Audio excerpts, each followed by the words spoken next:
Cool. It's a very aggressive can open. No, you're tapping!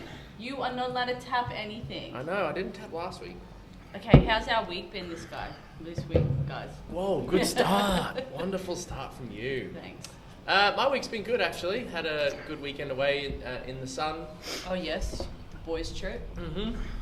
Really good. Monday, Tuesday was testing at best in the gym, but no, good to be back into the swing of things. Gregory? I'm feeling a lot better, so I've been training this week, which is big. A lot? So after 3 weeks off? Yeah, but as hard as it's been, I feel really good. Something about not moving really messes you up. Just mentally, I feel like I am not the same person. Even like shoulders and hips, just like sitting and laying all day, trying to get better. I just felt like really like I've been hit by a truck, and then the moment I start moving, even though I was tired really quickly, everything warms my up. body feels better. Do you feel like you're back to normal? No. Where do you feel like you're at? I'm probably like 70% capacity, but... What, fitness-wise or health-wise? Fitness-wise. Oh, Health-wise, health I think 100%? Oh yeah, I feel like a lot better now. Yeah. I got like a bit of a gross cough hanging around, but other than that, I felt like I was going to be sick for the rest of my life. That's how I felt. I'm like, I'm never coming back from this. That's You that did. forever cough. Yeah. And then you're like, I'm going to be sick for the rest of my life, and I'm never going to be fit ever again. Super dramatic, but you've made it back. Yes. So, you also have some other big news. Yes. You are going to have a little baby. I hope it's little. If it's big, it's poor Anne. Yep. How do you feel about it? Oh well, it's a bit of a shock. I wore my shoes out just pacing around the house when she told me. But no, like I'm excited, and like I've been pretty chilled my whole life, and I was like, oh, you know, if you don't want to have a kid, so I don't feel like I need to have kids, and we've got like 2 dogs that we've had for a long time, so we've got that unconditional love for the last 10 years of our time together. Yeah. And now that I guess they're starting to sort of fade away, maybe we just needed a little bit more love in our life. So I don't know, it's happened. And I mean, people are like, oh, was it planned? I'm like, yeah, well, one person planned it.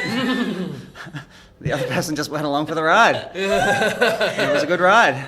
Listen, I think you are going to surprise yourself. I think someone said to me, just because you don't like everybody else's kids doesn't mean you won't love your own.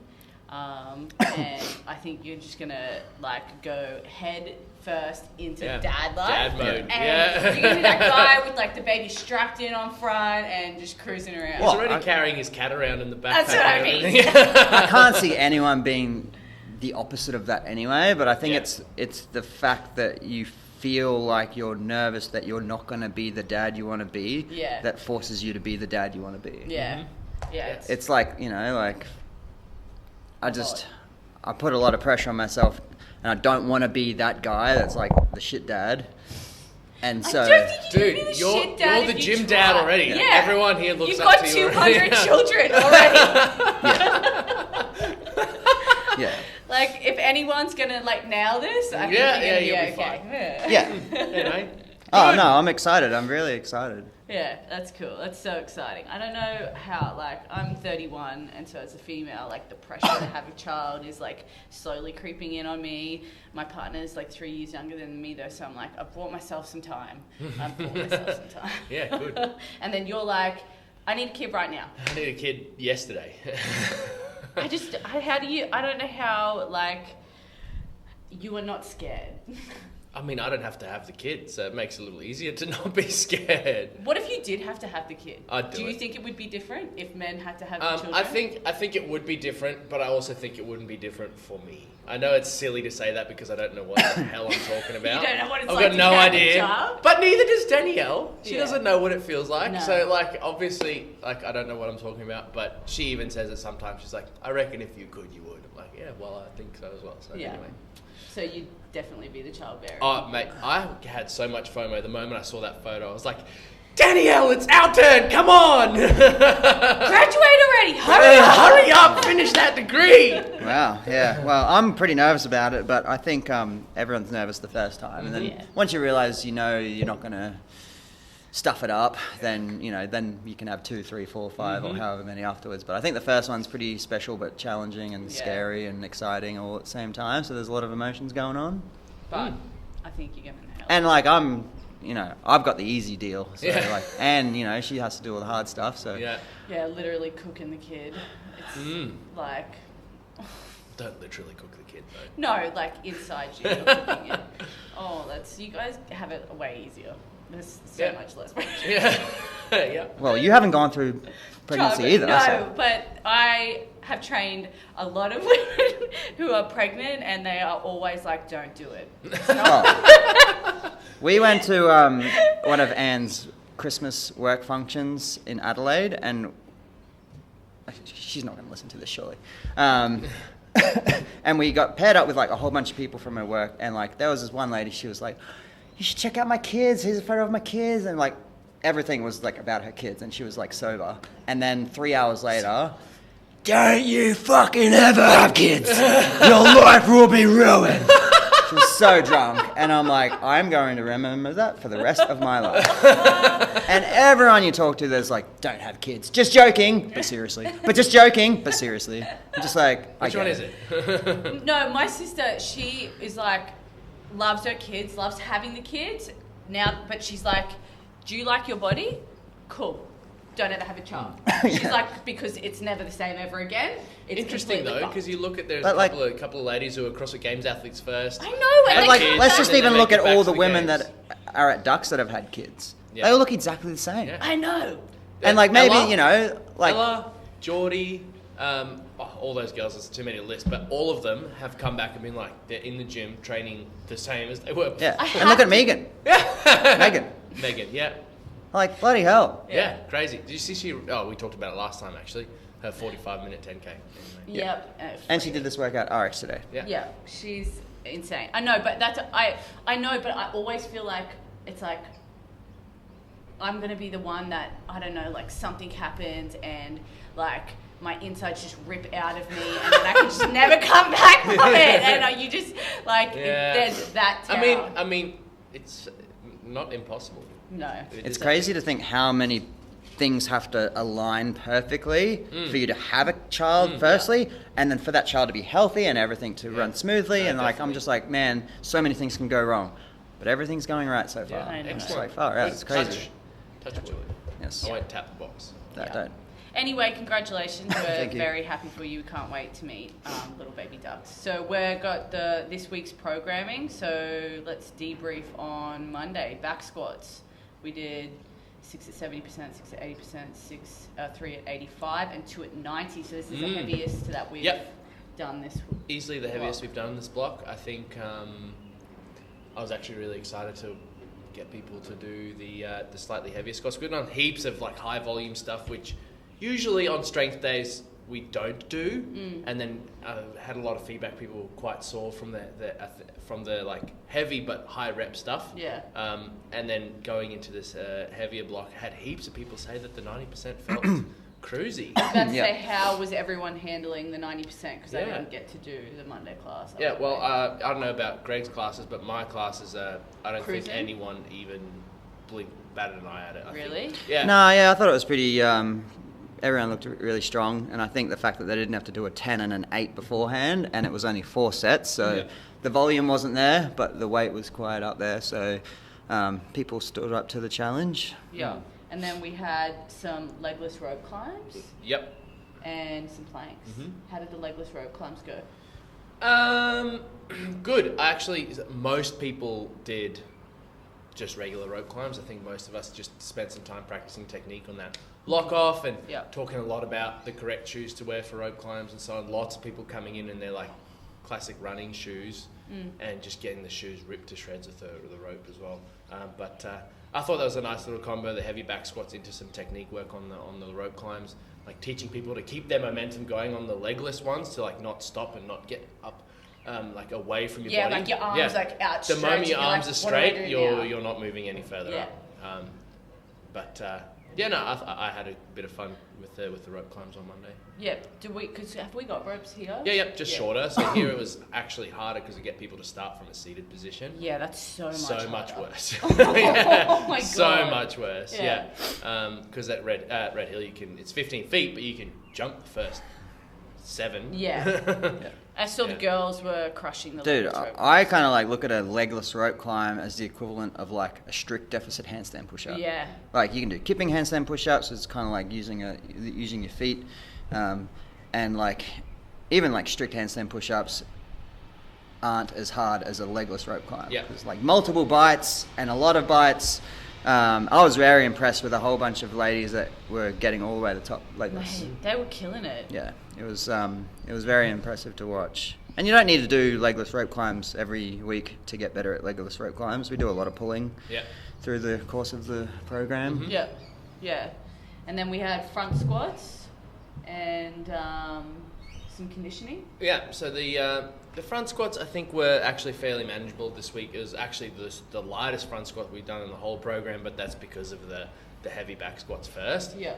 Personally, I found them fairly manageable, but I think it's good to just keep moving in that rhythm of the front squat because we have the cleans the following day, and I'm finding it. So next week, spoiler alert, everyone's squat cleaning next week.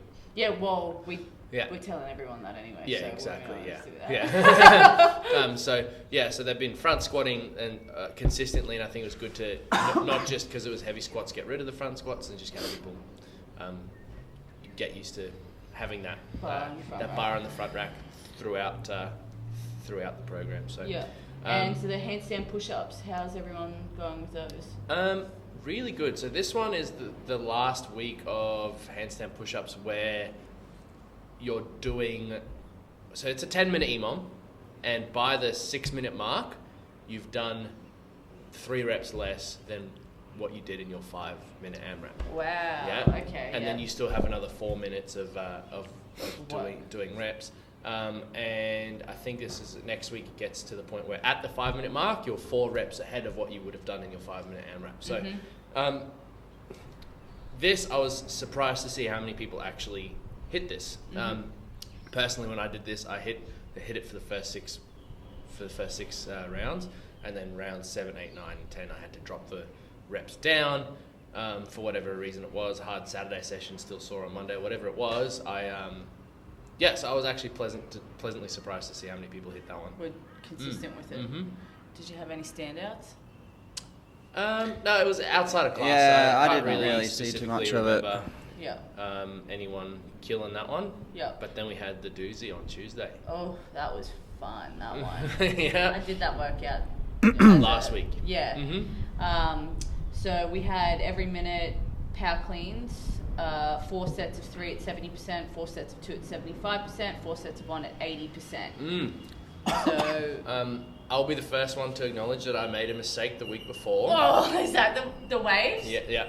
So we had the wave loading. So the first minute was 3 reps at 70%. Next minute was 2 reps at 75%, and the weight changing was just ridiculous. We did it. I mean, it was fine in the end, but sorry. So I changed it this week, and we did the 4 rounds of 3, and then the 4 rounds of 2, and then the 4 rounds of 1. I think it worked a lot better and actually helped people concentrate on the lift rather than, oh shit, I got to change the plates. How did you find the lifting this week? Yeah, I liked it. I thought it was good, and the percentages didn't jump up drastically. So and even the heavy singles weren't like that heavy. Well, we did that 12-minute was it 12 minutes? Yep. of 80% anyway. So I feel like people's 80% is looking really strong and really consistent. Even with 8 sets prior to that. So, you know, I feel like I mean, I say this all the time, but everyone's technique is just coming along so nicely. Like they just, I get so excited when you watch everyone hit the lift at the same time, and you're just like, how good are EMOMs? One, from a visual, you know, coaching the class, but two, just from like a training point of view. And like EMOMs have just become popular with, I guess, the regular rise training. of CrossFit. Yeah.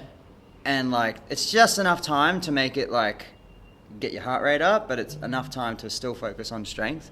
And I think EMOMs are just so underrated.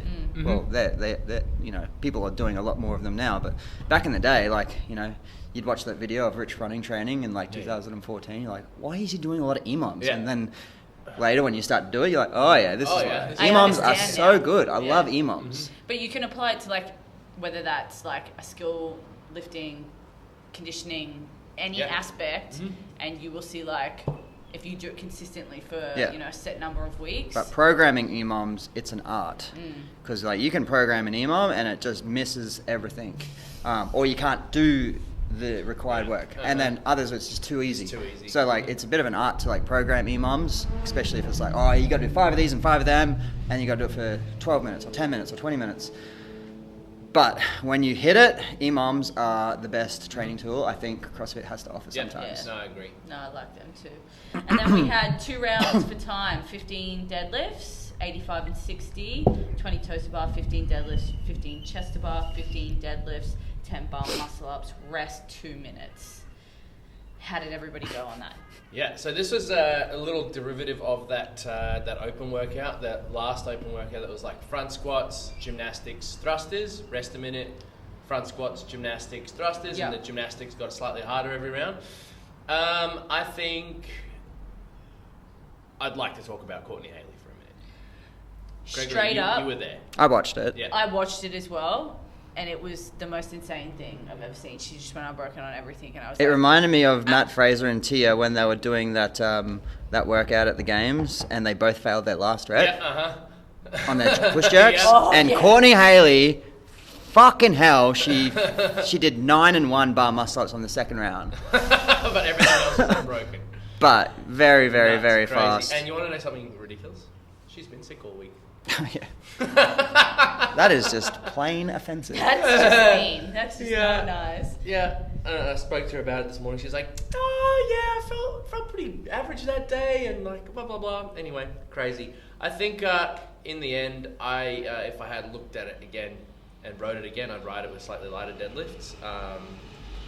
Just looking at the week before as well, like on Saturday we did heaps of those dumbbell snatches, and then we did the heavy back squats on Monday, and then the deadlifts on Tuesday. I think in retrospect, maybe slightly lighter and encourage a little or bit how more about aggressiveness. maybe first round is 85 and 60, and the second round is 60 and 40 to allow the intensity to stay high. But I mean, you could do so many different things. I thought it was fine. Personally, I had to break the deadlift at 5s. Yeah, I've got a strong deadlift, but to keep my gymnastics at a competitive level and like do bigger sets out there, I had to break the deadlifts like 5, 5, 5, and I saw most people do 5s on the deadlifts the whole way through. Yeah, I think if the people were doing, I mean, there were a few, like Elise did, I'm pretty sure she did like 7 and 8 the whole way through, so she was super solid. So I feel like I kind of, when I briefed this, I said to everyone, if you're not doing the RX weight, you need to choose a weight where you're not breaking more than once, because it kind of, it'll change that kind of stimulus. So I feel like the guys they kind of nailed it. It was like a good stimulus for them. But I can see how, if you end up having to break those deadlifts too much, it's just... It's all managing your grip fatigue. Yeah. Because there's lats, I actually found all pulling. At no point was it my grip. Personally, I hopped up on the bar for my second set of toes to bar. I was like, I can't push back. I have no lats. No lats left. Just like in the effort of like keeping that bar close and having that neutral spine in the deadlift, I cooked my lats. I did the first round unbroken. On everything. And then the second round. And then the second round, I was like, I can't do anything anymore. So 5s it is on it all. And did you break the toes to bar, chest to bar? I did you do this one? No. I came in and jumped in with the lads, and like we're a week ahead now, so Yeah. we ended up doing something different. But Gregg's missed. I've been struggling this week. Yeah. I'm back. I was going to back at it. ask why 2 minutes and why not 3 minutes or 1 minute? So originally, as I said, with the open workout, it was just 1 minute at each station, so it would have been 3 minutes rest total, but only a minute rest at the end of the round it would have been, so it was a minute rest after each set of gymnastics was the original plan. And I looked at it and I was like, is that actually adding any intention in the workout? Meaning, like, is it increasing the intensity, or is it letting people hit bigger sets on the gymnastics? And I didn't think it was. So the 2 minutes rest, I thought that a 3 minute rest would be too long in terms of it would allow that second round to be nearly, not quite fresh, but nearly exactly the same as the first round. And a 1 minute rest would have been too short in terms of you go back and your toaster bar would be gone. So I thought 2 minutes. I think 2 minutes is fine for myself. I definitely agree. Yeah. 3 minutes would have been too long. Mm-hmm.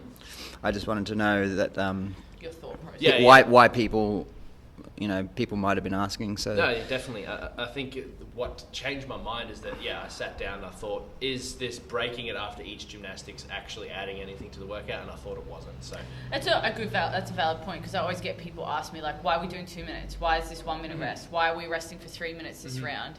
And I think normally it's like, well, if we're trying to really push intensity, you're going to find that it's a shorter rest, enough to get you back to like a level where you can function, but you're really trying to push that limit. Yeah.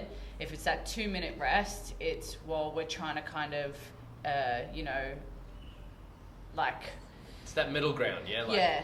Like, recover enough that you can be keep the movement standard high, but you're still performing under fatigue rather than the complete rest from like a whereas like a 3 3 or 4 minute rest Yeah. will be enough to get you back so you can do repeat efforts. Yeah. Wednesday. So This is my favourite workout of the week. Nancy, 5 rounds for time, 400 meter run, 15 overhead squats. Yeah, Gregg. Do we have any PBs? heaps. I don't think so. I had to rewrite the whiteboard. I had to wipe all 6 scores off the board. Men and women. Except for one. So it's like a wipe 6 scores. One score went from first to third, but the rest of them were all Brand new scores on the whiteboard. Who? Yeah. I think I sent you a photo, Gregory. Where is it? Yeah, we should talk about it. Yeah, we need Here to. it is. So, Joel. Talk about Joel for a second. 10 minutes and 45 What seconds. the hell? Okay. How did that even happen? I don't want to... Take it away. Yeah, no, okay, steal his glory. We did it the week before, as Yeah. we have done with all the workouts. And his time made me remeasure those 400 meter marks at Red Hill. So what we did is we ran the 400 meter mark that we've always run, but we ran it from the back of the gym. So like from the back wall, just because we didn't want to cross all the streets. So like we'll just... And then on the first run, me, Michelle, and Joel did it together. Yep. After the first run, me and Michelle decided that run wasn't long enough, so we ran longer after the first round. Where Did you tell Joel that? Joel did for the second round, but then went back to the other run for the. Of course for the, he did. It was complicated. He forgot to touch the wall on the far end of the gym. He's like, "Oh, I'll run further this round," and then me and Michelle saw him do that. We're like, "Oh, we'll just run further for each run," but he only did it for the one round. Anyway, so in the end, we measured his run out, and it was like around that 340 meter mark. So it's just shy of Just 400, shy. but over 5 rounds. Anyway, but still... He would have still got 11 finished- minutes something. No, Yeah. he finished in 10 minutes 18. That's with a 30-second penalty that he put okay. on. Well, Yeah. it's all running So- if you think about it. yeah, It's like so he 75 put- average Yeah. weight squats. Yeah. So yeah, he put an extra 30 seconds on his time and it was still sub 11. So, Yeah, I mean, it's definitely a running workout. yeah, and Michelle crushed it. I think she really surprised herself. She was nervous about the overhead squats. Ran really fast, and she had the top time with the 12-minute 59. Oh, wow. Yeah. What was the top time before that? Do you remember? It was 14 minutes. Yeah, Smoked all the it. girls smoked all the previous times. Yeah. Mm-hmm. So Sweet. who was next? Ash, you watched Ash. Yeah, Ash did it here. At Toowong, yeah. He was like talking through his workout as well. No, it was good. And I was trying to like get him and a few other lads and lasses to just like squat snatch that first rep. And I said the first 2 reps will dictate the rest of your set. So just find the slot, like don't rush your first 2 reps. It's like pull it back behind your ears, perfect down, and then you can pick up your pace.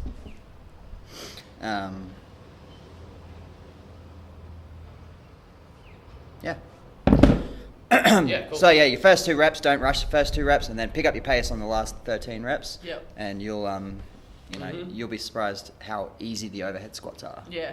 Yeah. Yeah, that was the one thing I said to everyone. I was like, don't try and go super fast on your overhead squats because you will fall forward and you'll lose the bar. Yeah. And everybody like nailed those first 3 or 4 reps and then found a really good pace and pushed really hard. Elise did really well. She smoked it. She did awesome on Nancy, and I think Ebony as well did really good. 13:08 was Ebony's time. Yeah. Closely followed by 13:11 for Sarah. So that was the top 3 females: Michelle, Ebony, Sarah. Killed it. And then for the guys, we had Joel, Ash, and Gregg's old time from 2000. It's such a 17. movement that it's a CrossFit staple, the overhead squat, and there are some people that just I see them stretching all the time and they work on their mobility and they just don't have the shoulder stackedness of other people. And I get really impressed when I see people that can't do an overhead squat with a broomstick in their introduction sessions, and then they're doing this workout as prescribed. Like Charles, for example. Oh, Charles. He really struggles overhead, and it's got nothing to do with what he's done in the past. It's just like that's just how some people's Body shoulders works, and hips are. And he's gone from like not being able to squat an overhead broomstick to now doing 43 kilos 75 times. Yeah, RX with 20 Within- seconds to yeah. spare. Yeah, So- within the last minute of the time cap. Yeah, so awesome. To me, that's more impressive than someone that hustle. beats their time by 5 seconds, no, and it's 100%. like, No, I think that's definitely a valid point. But Elise is one of those as well that really struggled with Elise. the overhead position when she first started. And that's her overhead squats. I was just like, you couldn't have done them any better. Yeah. Like they were consistent. You were solid. You didn't move. There was no like, oh, I'm gonna fall over. Like it was really, really good. Really good to see. And I think it's good. It's important to let people know as well that don't feel threatened. They come in and be like, oh, I'm not going to come in today because it's overhead squats and I hate doing them. You can scale straight to a front squat and get a sick workout. And a few people did that. I said, you're probably better off getting a better workout by doing a front squat at the same weight. They're like, should I go heavier? I'm like, no, you shouldn't. Same weight. I want your heart to feel like it's about to pop out of your chest. That was the whole point of the workout, really. I said the same thing to a couple of people. The front squat, if you're front squatting instead of overhead squatting, no point doing 60 kilos instead of 40 because the point is for the run to hurt a lot, not for the squats to be hard. Yeah.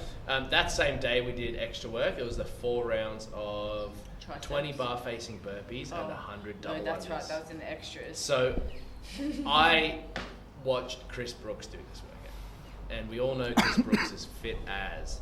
And that man, I think he did every round of the 20 bar facing burpees in 32 to 33 seconds. 20. Yep. And then did every round of double unders unbroken, except the last one he tripped on 97.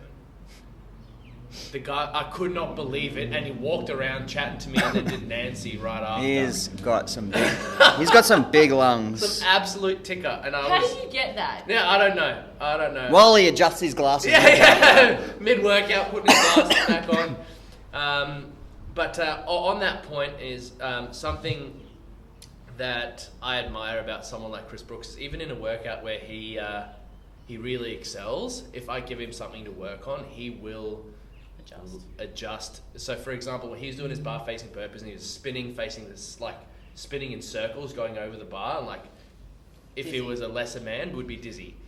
So I just told him this round, just think about every time swapping which leg you jump in for with your burpees. And even though that cost him probably 10 seconds, he was willing to do it to see. Because in the long run, it's 1 step back in this workout, but it's going to be potentially 2 steps back, 2 steps forward in the open when you're tired and your one leg has been stepping up for 120 burpees and now you've got to swap legs and you've never practiced it before. And I think that's a good lesson to learn if you are accomplished at something, is just to remember like there's still spots to get better. If something super admirable is to realize that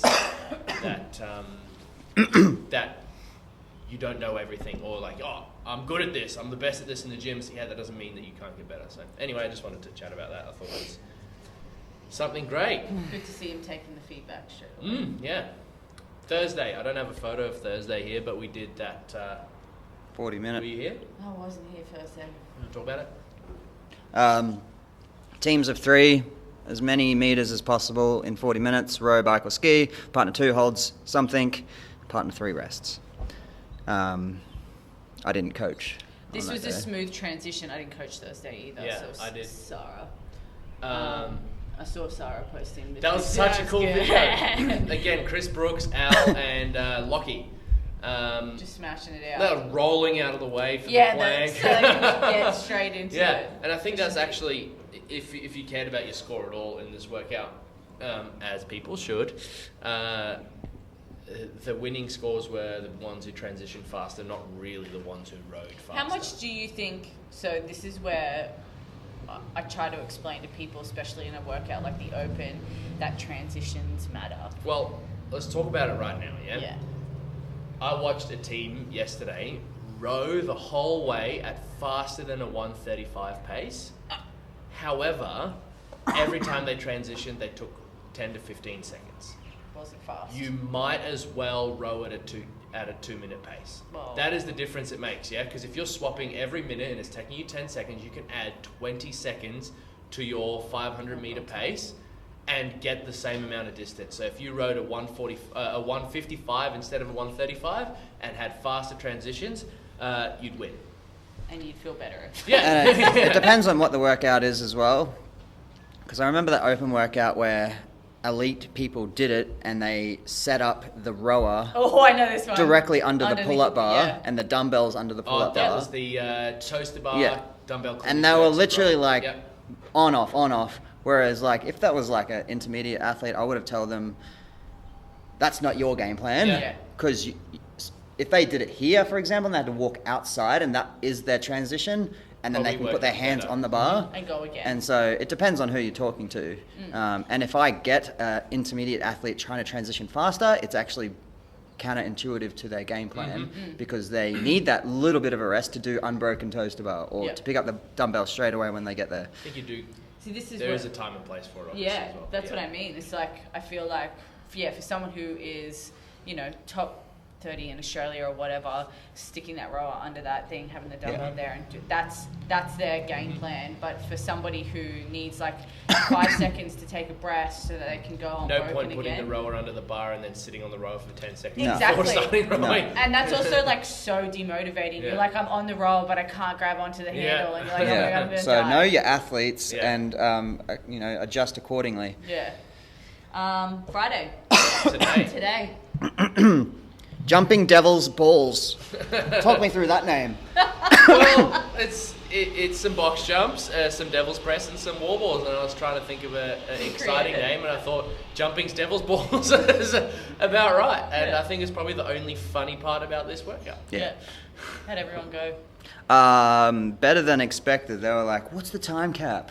That's the first thing that they say when they walk in. But then they're like, everyone got it done. I haven't cut anyone off today. Yeah, no cut-offs either at the other gym. Yeah. And when you look at them numbers, even I was a bit nervous about the box jump, being like, that's going to take a long time.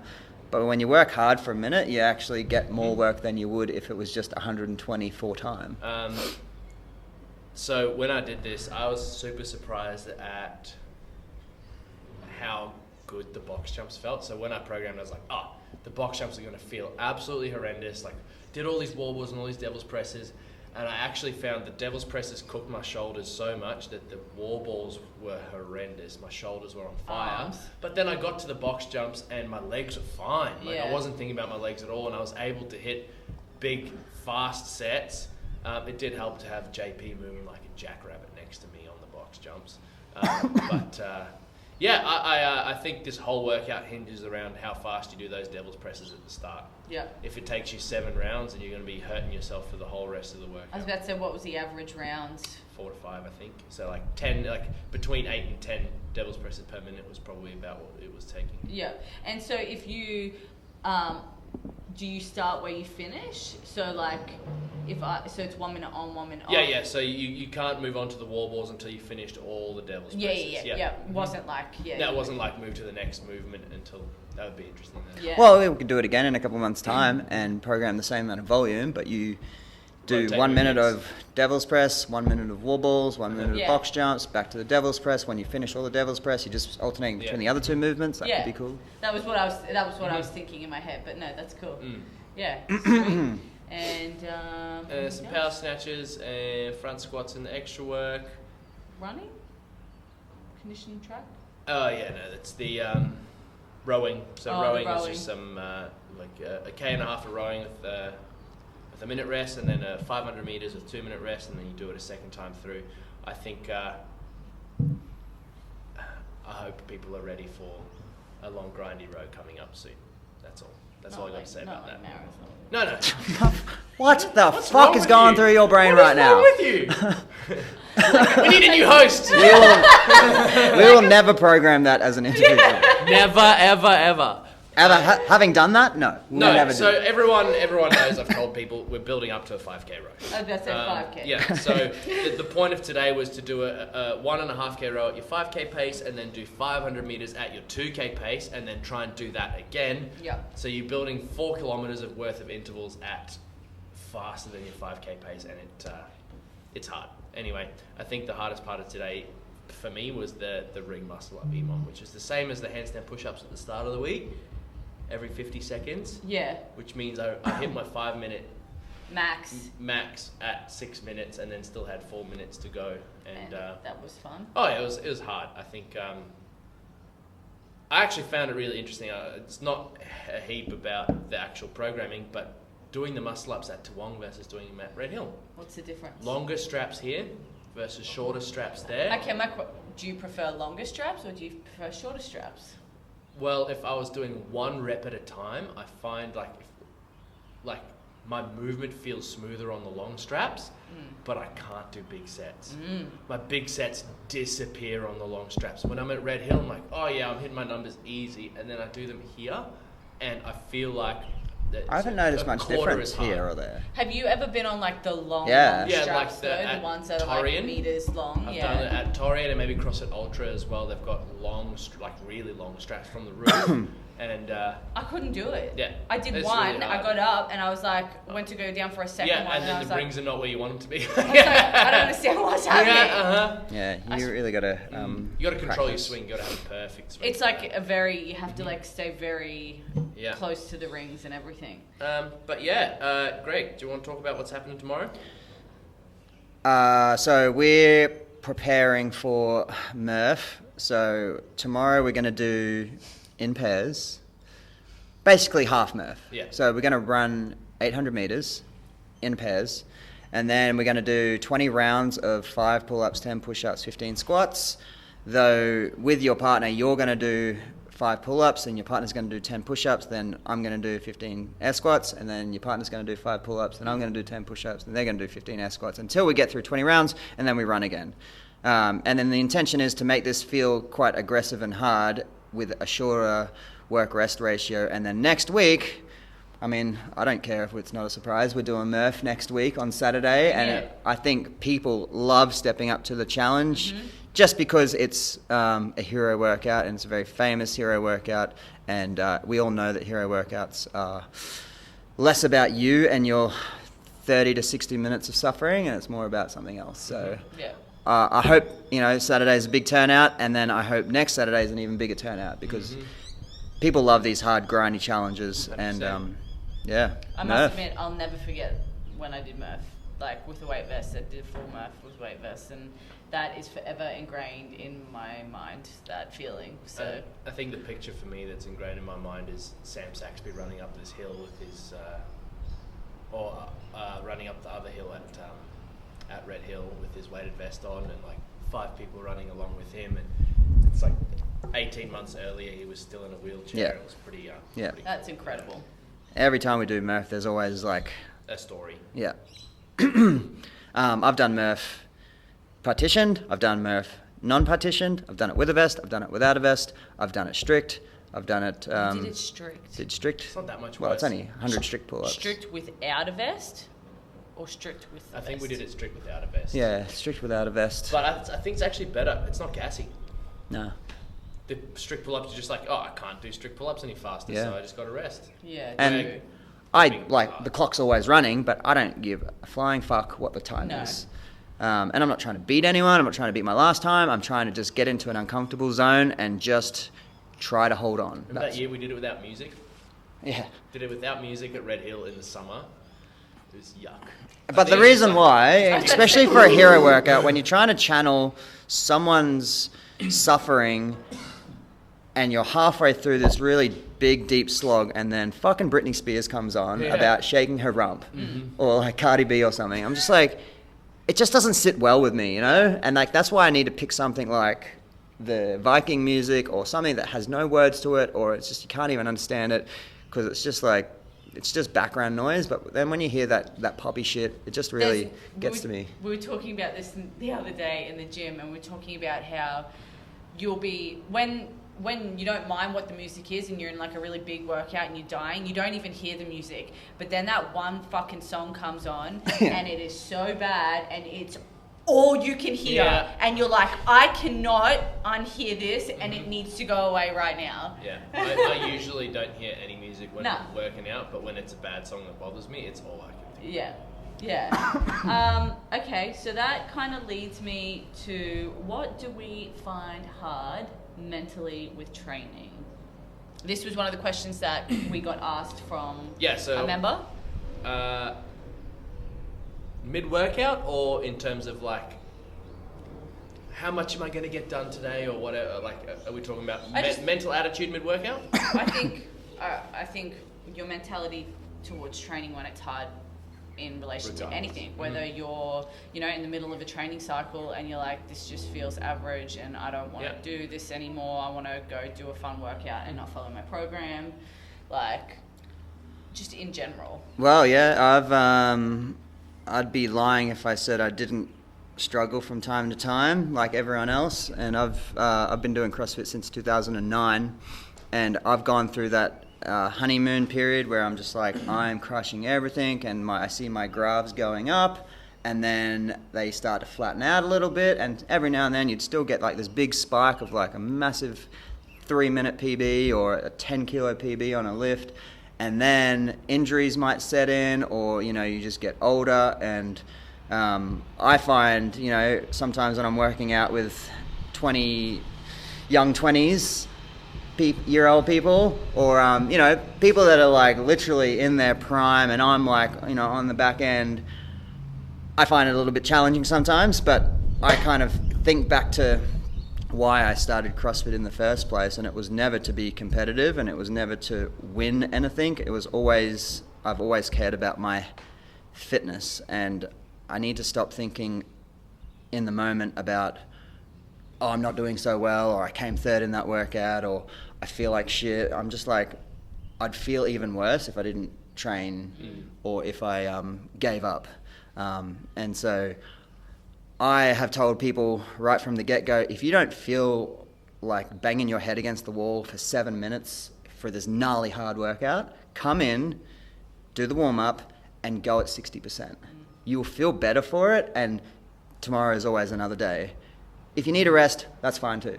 But if you aren't up for 110% intensity, I completely get it. And so just come in, do the movements, and whatever happens, happens. Yeah. It doesn't have to be as hard as you can every single time. And CrossFit's always about high intensity. It never was maximum intensity. I think it's also okay to just stay the same for a little while as well, and not necessarily feel like your your reps are getting stronger, or like, do you know what I mean? Like, your squats not getting stronger, or maybe you're just lifting consistently, and like that's the win. Like, it's not always there have been periods of time where my numbers haven't changed for 6 to 12 months. Yeah. But I've showed up every day and I've done my training and I've done all of those things. And sometimes it's just days not aligning when I go to hit my 1RMs or when you go to do that hard workout or that benchmark workout. So it's like, for me, it's accepting that you're not always going to be progressing in an upward fashion, and sometimes it's like this, and that is totally fine. As long as it's not going a linear progression is very unrealistic. Yes. Because like if that doesn't end, you'd be stronger than Superman. I know. I'd be invincible. Yeah. I'd be at the Olympics winning. For me, if you're talking about mid-workout self-talk, I think I used to be real hard on myself mid-workout, like, come on, you're bloody useless, like, let's go, whatever it was. And I found recently just setting myself small goals. For example, me and Gregg before did a 10-minute EMOM of 10 burpee box jumps. And I've done this workout maybe 10 times and I've never finished all 10 minutes of 10 burpee box jumps. Yeah, I remember doing that. And Yes. and when you get to 6 minutes, you're like, oh, I can't do minute number 7. For me, I just stopped thinking about that. I started thinking about how am I landing on the box? And just think about my feet are hitting this side of the box and then that side of the box and then I'm jumping off. And then I found that, oh shit, I've done 8 rounds and I didn't think about how many rounds I've done because I was thinking about, oh, I'm facing this way every time. I need to look at that wall as I jump over the... So like just finding something that keeps your mind off it, especially on something that you find very difficult mid-workout was what helps me. It's like if it's like a 6-round workout, just get to round 4. Like let's pretend that there's only 4 rounds of working out and then there's only 2 rounds left when you get there, so it's fine. So I think that mid-workout for me, it's like that. For in terms of managing plateaus, because as you guys said, plateaus happen to everyone in training. Try and concentrate on something you're bad at. Find that one thing. It's like, I'm really bad at kettlebell swings. So like, okay, next time kettlebell swings come up in a workout, I'm going to do a bigger set. It's just funny because you looked over at the kettlebells. Yeah, and whatever it is. Yeah. You, over there. Hey, you. I'm going to... Yeah, but I think it's like lots of people, for example, let's say you got your bar muscle ups, you got one at a time, but you're finding it really hard to get to doing them synced together or linked together. We got that. Stop thinking about the muscle ups and just spend 3 weeks concentrating on something completely different. A break is as good as a holiday, right? So just think about something else for 3 weeks, put all your effort into getting better at kettlebell swings for 3 weeks, and then hopefully when you come back, you've got a renewed look at it and maybe your body's more ready or whatever it is. So I think that's my... When it comes to like hard workouts where, you know, you see people just like, they give up midway or they're kind of like, no, I just can't do it today. I have this saying, you know, halfway through when I'm coaching, I'll just yell out, challenge yourself. Like it might be like, oh, round 3, let's go, challenge yourself. And I don't know if that sinks into some people, but I say that to myself all the time because let's just say, for example, there's a 10-minute AMRAP. I have 2 points in that workout where I have a decision to make. The decision number 1 is always when my heart rate goes from resting heart rate to elevated heart rate. And I'm like, I can't sustain this. And I need to make a decision. I'm like, is this going to be a good workout or is this going to be a shit workout? And I'm like, all right, just slow down, but try and keep moving. And that's decision number 1, sort of like tick, done. I know I'm going to be in the meat and potatoes of this workout soon, and I've just got to get over this little hump at the start. And then the last decision is like when you're like 7 minutes into a 10-minute AMRAP, and that's when your score can fizzle if you don't capitalize on that finish position. And so I like to just, at that kind of like 3/4 mark, I just yell out, challenge yourself with this last little bit. And you can, you know, if you're a strong-minded person, you're like, you know, you can do this, just challenge yourself to go a little bit more uncomfortable for just a little bit longer, and your score will pay off in the end, or you'll just, you know, you'll realize that you exceeded your expectations for that. But me personally, I always have 2 moments in the workout where I need to make a decision. Yeah.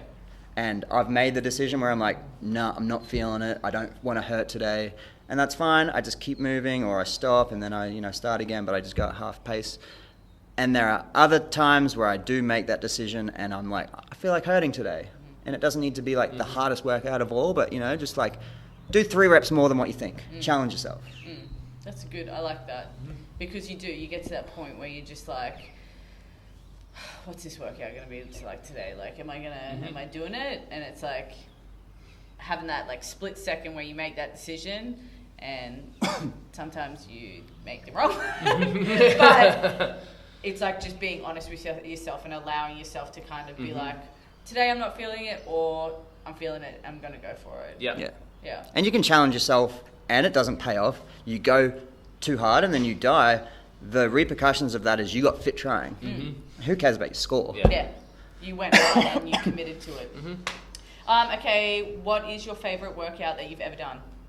Your most favourite, it could be any, it doesn't have to be a benchmark, it could just be one that you've just been like, oh, I fucking love that workout. I know mine. Open workout, I think it's 20.4 or 20.5 was increasing weight clean and jerks with box jumps and pistols. Oh yeah. I loved that workout. It was like... Was it because you liked those movements, or you just liked how it all kind of went together? Probably a bit of everything. I loved those movements, and it was the first time I had experienced in an open workout being like, oh, I'm going to push past that line of I don't feel good. So I've usually gotten to that point and just been like, oh, I can't, and I just decide to slow down. And in this workout, I just remember even Gregg made a post the following day being like, oh, Liam did well, he was the hardest I've ever seen him work. And it felt that way, and it kind of helped it click in my head that, oh, you can keep going. It's just your brain telling you can't keep going. So I think that was probably my favourite workout of all time. It was also the only open workout I've ever beat Gregg at. Yes! What about you? That was a really good workout. My favourite workouts are probably not your standard ones. They're always the ones that challenge me to the point where I want to quit, and I don't quit, and I keep going, and I finish it. I don't even have to beat everyone. They're not movers that I'm even good at. But 2 that stand out in my mind, and to me, this is kind of like what CrossFit's all about. Like, we do all the fun stuff and the open and the 7 to 12 minutes of like high intensity.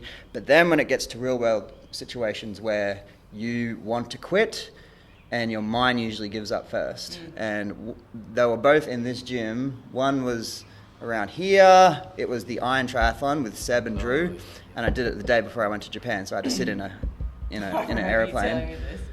But it was 1 deadlift, 1 bench press, 1 squat clean, 2, 2, 2, 3, 3, 3, all the way up to 20. So it went for like 2.5 hours, and it was so bad. But I'm really proud of myself for finishing, because I think it was like, I made that decision. Decision 1 was like, I don't know if I can do this. And then we just keep going, and then we were feeding off each other's energy. And I think I came 3rd out of 3 people in that workout. Not last, 3rd. But I wanted to quit multiple times, and I didn't. And I'm really proud of that. The other one was I did it by myself. It was over there on that wall. It was 1 strict handstand push-up, 2 burpees. No, 1 strict handstand push-up, 2 squat cleans at 60, 3 burpees, 100 rounds for time. And I did it by myself. And I love that type of stuff, because that's just like hard work over and over again. And the movements aren't that hard. It's hard up in your head. And there were many, like, I don't recommend people do this. This took me way over 2 hours. It was like not ideal, but all my training built up to that was like, I did it, I'm proud of myself for finishing, and I don't care about the movements. It wasn't like that fun, but it was like, I'm very, very proud of myself to finish workouts like that.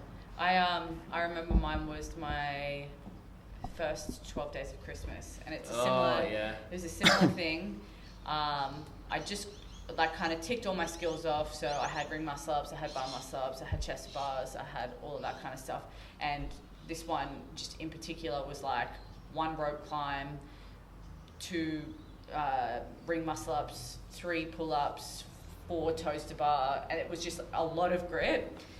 And then it had like a 60 kilo snatch and 30 inch box jumps and I can't remember whatever. all of them. Yeah. All of them. Anyway, I remember I was like 6 reps in and I came down the rope and I ripped what is like the entire inside of my hand. Like the skin just like peeled off. Are we talking about favourite workouts? Yeah. Okay, Yeah. continue. But it was like, because do you know what? I was like, no, I'm going to finish it. Yeah. I'm going to finish it. So I taped my hand up, put the skin back on my hand, I taped it up, and 18 minutes later I finished it. That's so good. And it was the best and the worst that I've ever felt all in one time. I remember I went home, I sat down on the couch and I fell asleep eating a plate of food, and I've got pictures of me asleep with my hand taped up with the plate on my lap. Okay. Dead. 2 things. Yeah. Firstly, I like how all these workouts kind of like encompass what CrossFit is. It's like overcoming adversity and like beating yourself. And all these workouts are very, very hard, but you did it and you overcame it and you're proud of yourself. 2, that reminds me of a story that my friend did. It was summertime and it was Easter time, and summer? No. Ish. It was fucking hot. And his parents gave him like some Easter bunny. He used to sleep on the couch all the time, and it melted while he started like eating it, and then he fell asleep, and it was just here, and it melted, and it created this like form around his chest, and he woke up and it was like a chest plate. It was like a bunny rabbit, a big chocolate bunny rabbit, and it was so hot, and he passed out, and it just like melted over his chest, and then he woke up the next day and he stood up and it was like A chocolate chest plate. a chocolate chest plate. didn't I think have- he ate it as well. I mean, you would have. I would have. I would have as well. Yeah. That's going off a tangent. It just reminded me. Okay, quickly, I want to know what Kaz's Batman punishment is going to be. Okay, so we've had this bathroom key missing for probably 3 weeks from the Red Hill gym, and Kaz came in on Monday to Wong, and she walks out of the bag room and she's like, guys, I have some news. And she jingles this Batman keychain in front of our faces, the one we've been looking for 3 weeks. She's like, I'm so sorry, this was in my bag.